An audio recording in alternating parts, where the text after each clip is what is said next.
na pendência do processo, a tutela provisória, como se diz, conserva a eficácia durante o período de suspensão do processo também. O juiz poderá determinar as medidas que considerar adequadas para a efetivação da tutela provisória. Veja, isso aí disposições já previstas no CDC e na Lei da Ação Civil Pública, de modo que o juiz pode agir ali no sentido de fazer com que aquela tutela represente efetividade na proteção ambiental. E, claro, a decisão motivada para a concessão da tutela ambiental, dessa tutela provisória.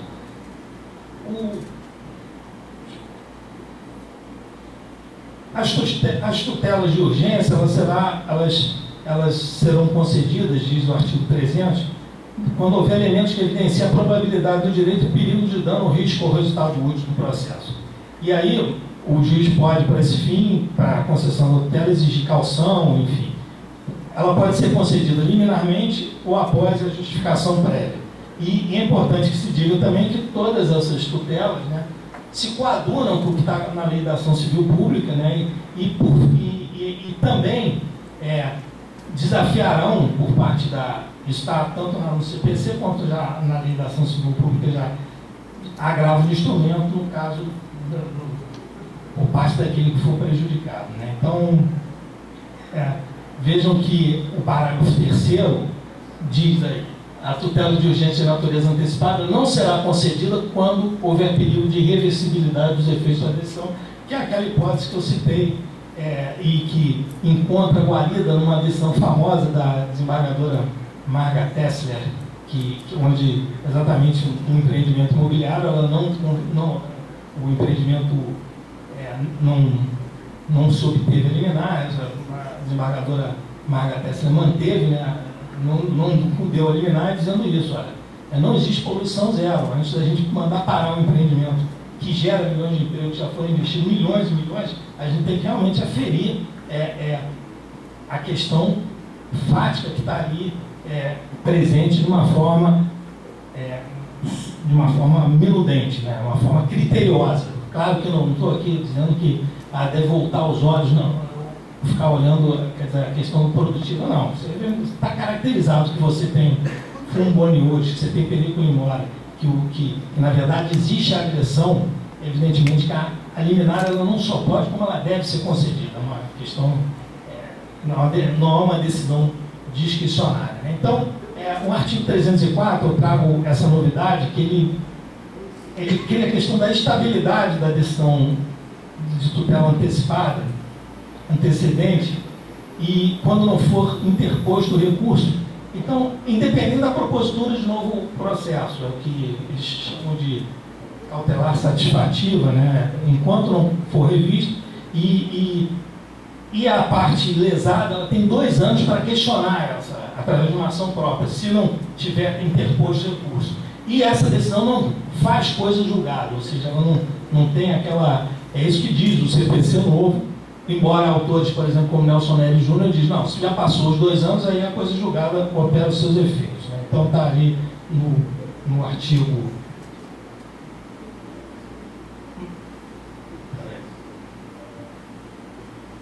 No parágrafo 5º, né, essa questão dos 2 anos, né, a decisão concede a tutela, não fará coisa julgada.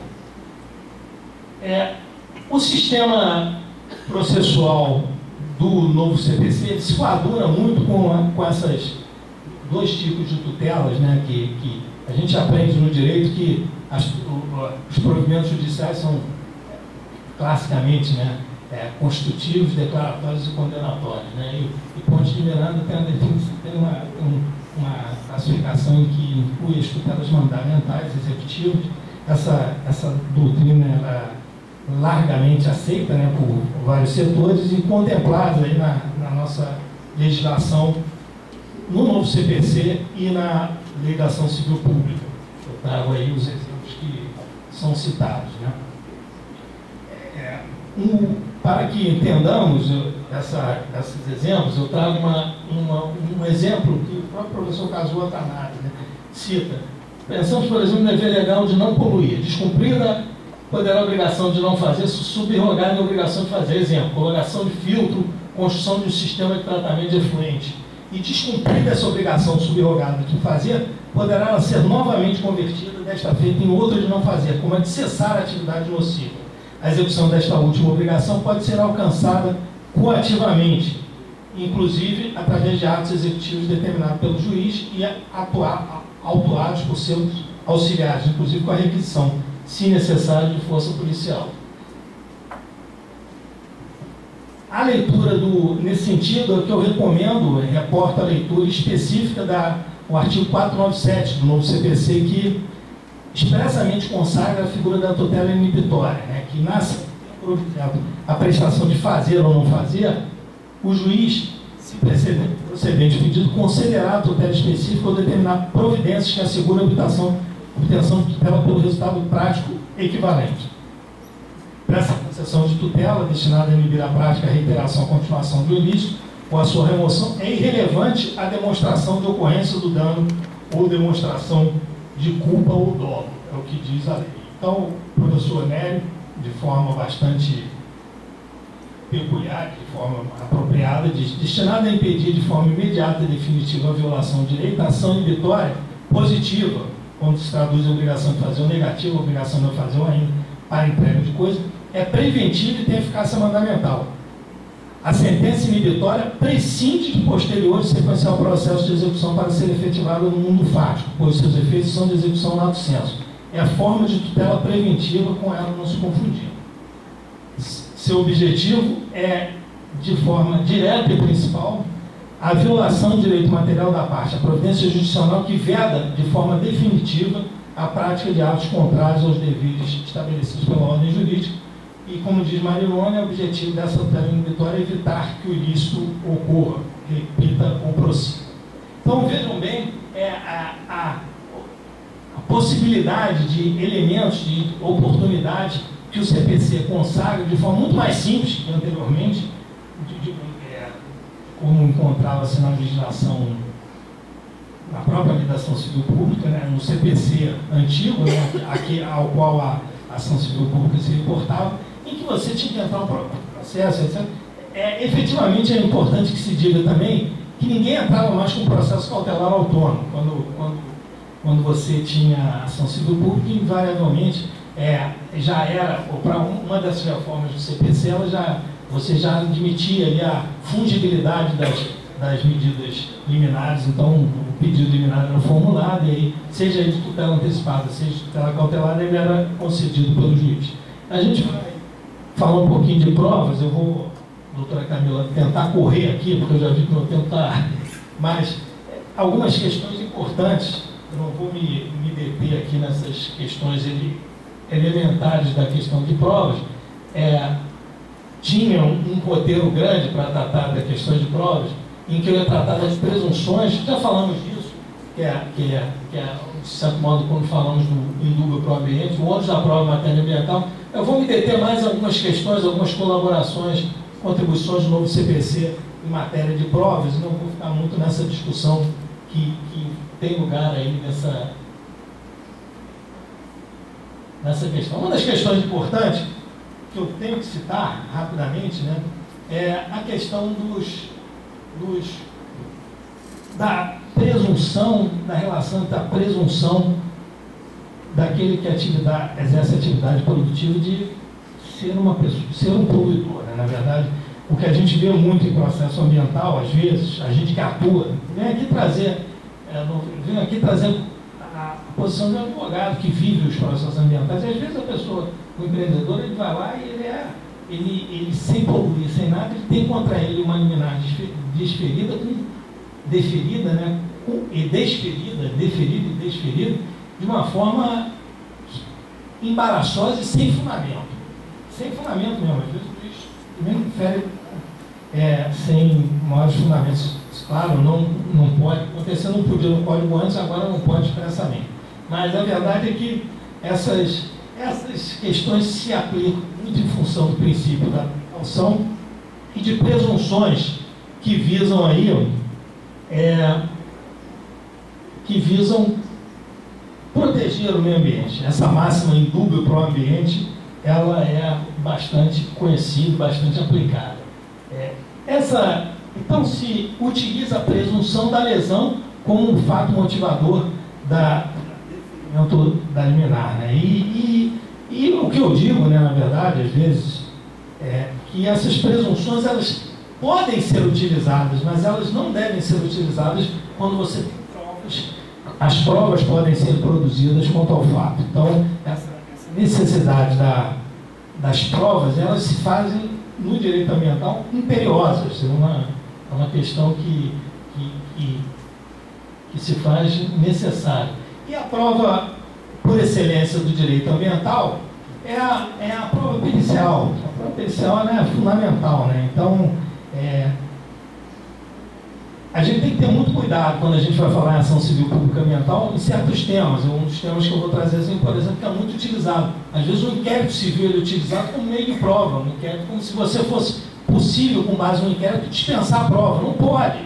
O inquérito civil ele é um documento, é uma prova documental. Se ele, por exemplo, não tiver recebido, não tiver ocorrido contraditório, então é um absurdo danado. Ele nem participou do inquérito civil e ali vai ter ali contra ele uma questão sem que ele possa ali se insurgir. Acontece, isso às vezes acontece e às vezes já é um problema maior. Porque você tem um processo que é julgado, às vezes, julgado procedente, essa decisão é reformada no tribunal e aí você tem, então, eu sempre lembro que essa questão tem que ser vista com muita reserva e essa questão da prova era fundamental. Isso não é trago um ensinamento de Cândido Rangel da Dinamarca, né, dizendo que nenhuma presunção é meio de prova, nenhuma delas se resolve em técnicas de exame de fonte probatória a ser realizadas segundo regras de procedimento. Todas elas constituem processos de raciocínio dedutivo que levam a concluir que um fato aconteceu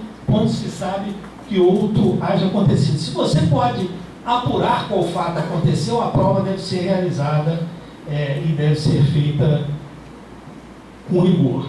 Lembro que, em desfavor do empreendedor, já existem mecanismos potentes, poderosos e muito úteis, né? Por exemplo, como a responsabilidade objetiva e a inversão do ônus da prova, que carrega ali o empreendedor, sem falar na carga dinâmica do ônus da prova, que hoje também foi adotado pelo novo CPC. Então, eu não vou ficar aqui em relação à questão, me dedicando exatamente para a gente não perder muito tempo em relação à questão da inversão do ônus da prova e se é regra de julgamento ou regra de instrução. Vou partir aqui para essa teoria, né, falar um pouquinho dessas novidades, né, que uma delas é do novo CPC, que não vai, ao meu ver, influenciar muito nas ações civis públicas ambientais, mas que é importante ter o registro aqui, que é a carga dinâmica das provas. Isso é uma teoria que vem do direito argentino, um professor, um jurista, José Peirano, que utilizou trouxe essa teoria que acabou sendo adotada e que já era adotada nos tribunais brasileiros. Então, por exemplo, você tinha um problema envolvendo perícia médica. Como é que o sujeito vai produzir, a vítima vai produzir a prova de que o médico errou? É muito mais fácil o médico que possui os elementos, ele carregar os elementos demonstrando que ele não errou. Quer dizer, essa a base da teoria da carga dinâmica das provas. O artigo 373, parágrafo 1º, fala assim: nos casos previstos em lei ou diante das peculiaridades da causa relacionadas à impossibilidade ou à excessiva dificuldade de cumprir o encargo, poderá o juiz atribuir o ônus da prova de modo diverso, desde que o faça por decisão fundamentada, caso em que deverá dar à parte a oportunidade de se desincumbir o ônus que foi atribuído. Isso já vinha sendo utilizado no direito brasileiro na área médica, por exemplo, na área de acidentes de trânsito era comum se utilizar isso em determinadas, na justiça do trabalho, às vezes quem é que tem o registro do empregado? Quem tem o registro do empregado é a empresa, então o juiz distribuiu o ônus da prova de forma diversa, de forma a resguardar o direito daquele que estava sendo lesado. Isso é uma regra que é importante que se frise. Alguns autores, eu concordo com esses autores, frisam com um caráter excepcional no CPC. Agora, uma regra geral no direito ambiental, onde a inversão do ônus da prova, por força do que diz o Código de Defesa do Consumidor, se aplica. O meio ambiente, ele quem deve produzir a prova de que não lesou o meio ambiente é efetivamente o empreendedor. Então, mas é um ponto importante. E aí tem outras normas aí que completam o artigo. Não vou... Com relação ao ônus financeiro da prova, sempre se discutiu, os tribunais decidem de forma mais ou menos homogênea que a ônus inverte o ônus da prova em desfavor do empreendedor nas ações ambientais. A questão que se discute em função do CPC, da ação civil pública, é de que a questão quem é que vai arcar com o ônus da prova, né? Então, há entendimentos diversos, né? O STF também recentemente se manifestou no sentido de que o empreendedor paga, mas enfim. Mas algumas decisões, outras decisões dizem, se pronunciam em diferenciar. Uma coisa é o ônus da prova, inverter o ônus da prova, e a outra é inverter os ônus financeiros da prova. Eu gosto muito dessa decisão da ministra Helena Calmon, em que ela, para não prejudicar o meio ambiente, ela autorizou lá que a utilização de fundos do SAC, né, a utilização de recursos do Fundo Estadual de Reparação de Direitos Difusos, para custear a prova pericial, porque a prova pericial é uma prova cara. É importante que a gente entenda essa. Tem ação ambiental que você vai fazer a perícia, custa R$100 mil. Quando esse dinheiro vai sair de onde? Vai trabalhar de graça? Então é uma questão complexa essa que ocorre, né? A questão das provas e as tutelas liminares também é importante, porque quais são as provas que realmente vão embasar o juiz para a concessão da tutela liminar. As provas documentais são frequentes, né? A gente vê, às vezes junta muita para embasar, já está ocorrendo, já tem matéria de jornal, mas não são suficientes, né? Na verdade, uma ou outra prova. Eu trago uma passagem do professor João Batista Lopes, que ele diz o seguinte, que a prova indiciária, né? Na verdade, os indícios não são provas, são indícios. Agora, os indícios podem ser utilizados como prova quando veementes, concordantes e convergentes. E aí ele é suficiente, não para provar o direito, mas eventualmente caracterizá-lo para fim de uma concessão liminar. Do mesmo modo, a prova testemunhal, através de que colhida em audiência de justificação, né, na forma do artigo 84 do CPC, em que você ouve a comunidade e aí verifica ali de forma contundente essa questão. O CPC novo trouxe também, né, repetiu a questão da inspeção judicial, que é um ponto que eu gosto muito de citar, eu refiro isso, muito pouco utilizado. Mesmo porque se o juiz for em todas as inspeções judiciais, torna impossível o trabalho do juiz. Então, o professor Nelson Neto, de forma também muito abalizada, diz, não, é uma medida excepcional. Agora, se for necessário a ida do juiz, não é a discricionariedade do juiz, é dever do juiz.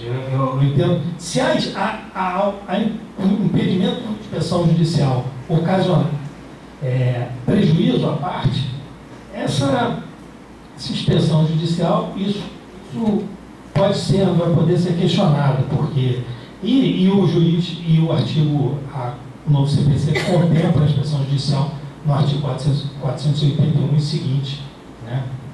E inclusive diz que poderá ser instruído com desenho, tá? É muito comum às vezes você tem, por exemplo, eu tive um caso recente em que eu falei, o juiz concordou em fazer a inspeção judicial. Falei, doutor, é necessário? Eu falei, é necessário. Uma coisa é o senhor ver a gente rebateu o argumento dizendo que a área foi, que a mata é preservada. Outra coisa é o senhor ir lá verificar o impacto mínimo que causou a obra.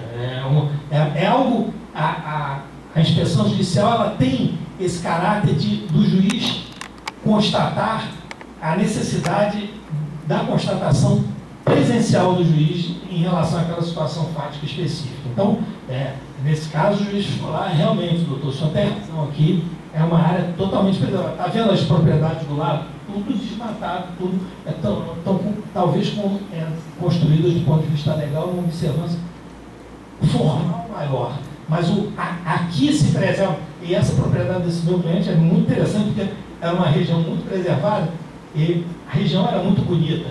E só a propriedade dele tinha água. Eu falei, tem água, vocês querem ver? Tá? Quantos dias não chove? Então vamos ver se tem água. Tem água, porque, claro, a mata totalmente preservada. Era uma das... as outras áreas... como é que faz as outras áreas? Não veio buscar água aqui, se não tiver... Enfim. Então, já falamos sobre essa questão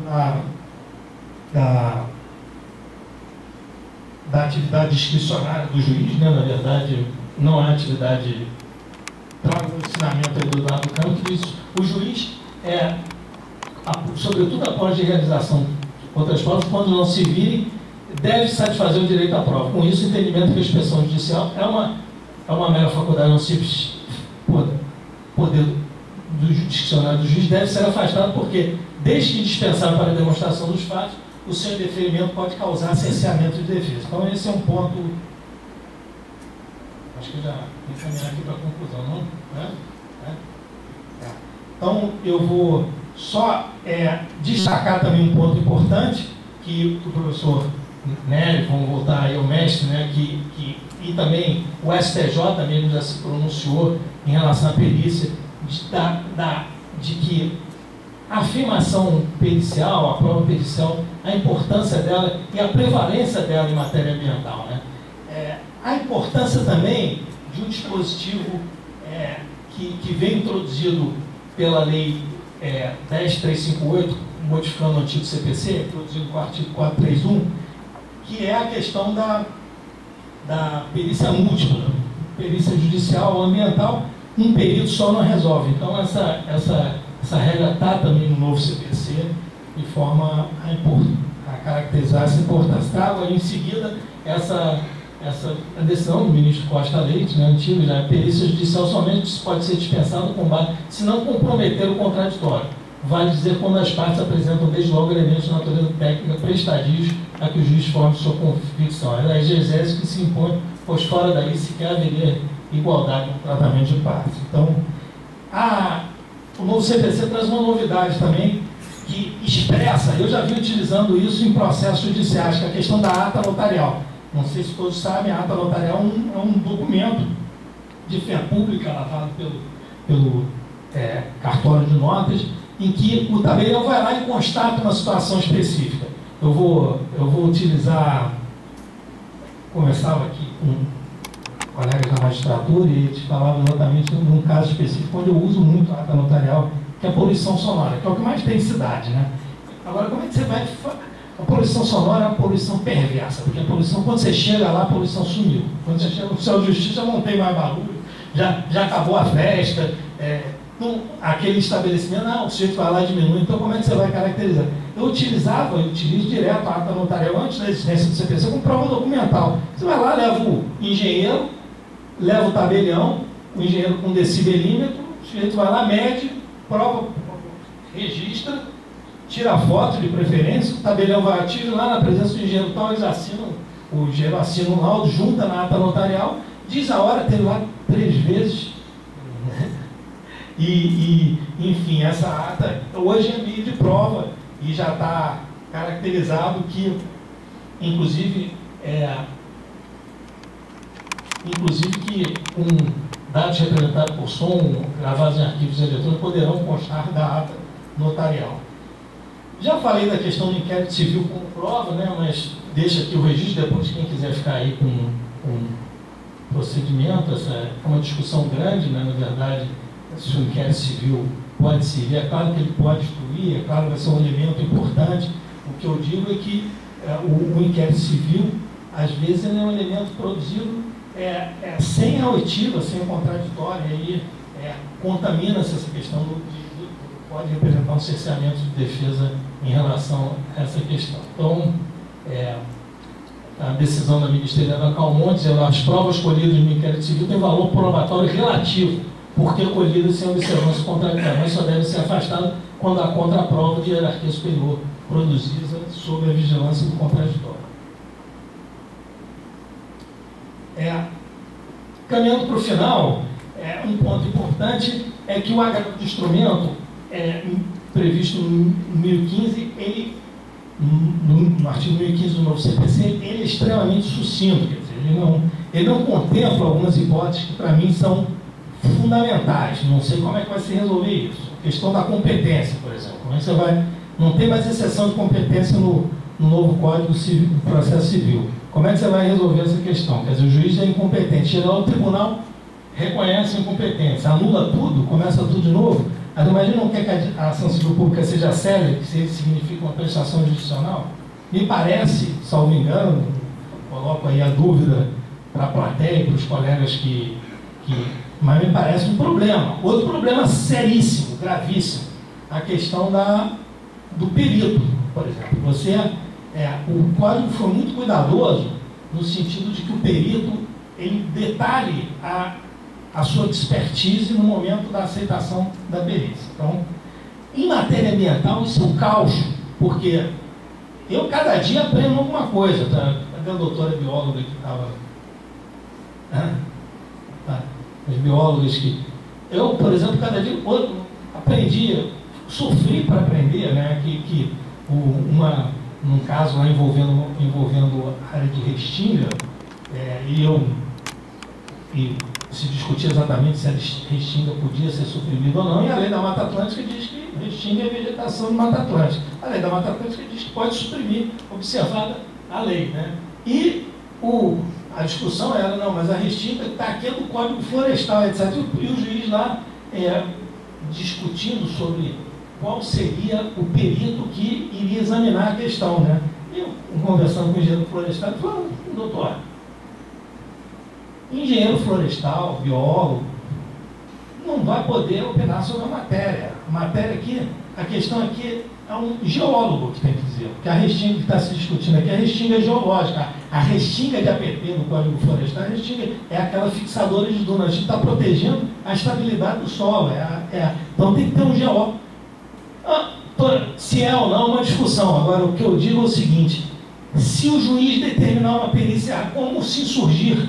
Se você, ao final do processo, ver que a prova está errada, o Código de Processo Civil não permite que você faça isso no curso do processo. Você vai fazer em sede de recurso depois, em fase de apelação. Então, são problemas aí que eu antevejo, coloco a discussão e trago também a questão do artigo 976, que é para fechar as hipóteses numeradas, já falei sobre essas hipóteses, né, que eu citei, que trata do incidente de resolução de demandas repetitivas. Repito, por demanda ambiental repetitiva, as ações ambientais são, em geral, enfrentam problemas seríssimos, porque às vezes o direito não oferece, a própria legislação não oferece a solução adequada. E aí você tem que recorrer a princípios, a regra metajurídicas, né, que são muito questionadas, e alguns autores, com muita veemência, dizem que isso afeta a segurança jurídica, mas eu também não vejo como resolver esse problema. É um problema sério que existe no direito hoje como sistema. Aí o pessoal fala, não, na época anteriormente, antes da Constituição, antes da teoria dos princípios, a gente tinha forma de resolver, porque o direito o positivismo dava solução. Não dava solução. Se a gente, eu convivo com advogados de longa data, tenho aí meus 25 anos de experiência na advocacia, mas convivo com advogados, e todos eles falam, ouço e peguei um pouco dessa. E cada juiz, às vezes, você tem o mesmo caso, e o juiz, mesmo sob a vigência do regime anterior, positivo, aquilo que a gente entende como sistema, lacunas, formas de resolver conflito, resolviam de forma diferente. Então, se não tinha segurança jurídica, não tem segurança jurídica hoje também. Agora, a verdade é que a segurança jurídica, e isso o CPC foi muito feliz, ela se baseia em que o juiz fundamente a sua decisão. Isso vem como regra explícita no novo CPC. Acho que nem precisava, porque eu acho que a Constituição ela já determinava isso claramente, né? O artigo 93 da Constituição é claro em relação à necessidade de fundamentação das decisões judiciais. Mas o CPC foi mais, ele estabeleceu lá o que tem que constar numa sentença. O juiz tem que enfrentar todos os temas lá, contrariamente a tanto que vinha já o STJ propagando. Acho que essa questão é uma conquista importante no sentido de que busquemos elementos, formas de fundamentar as decisões, porque esse pressuposto é necessário à própria consecução do Estado democrático de direito. Essa